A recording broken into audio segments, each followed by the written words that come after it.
Kayayaan yung mga tropa dahil di nga natuloy yung rides pa Batangas. So, sabi nila food trip na lang daw. Dinayo namin yung sikat na lugawan sa monumento. Mga dinadayo ng mga vlogger.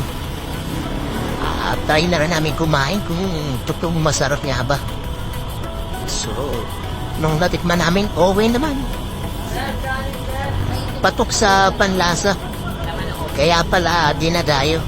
Kaya narita nyo sa istante nila, napakarami ng vlogger na nakakain dito sa lugar na to. Halos yung istante nila napuno na ng sticker ng mga vlogger. So, puro pin talaga na masarap yung luto nila rito. Inlugawan, lilugaw na pag umorder kayo ng overload na lugaw.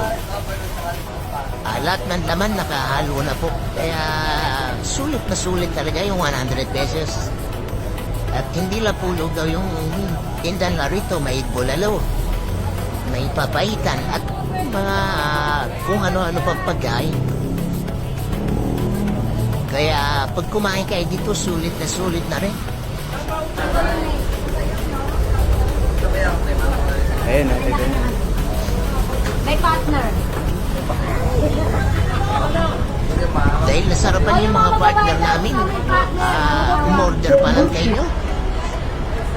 Mukhang nabiting yata sila. At salamat na rin sa panonood. Ay, paano na yan?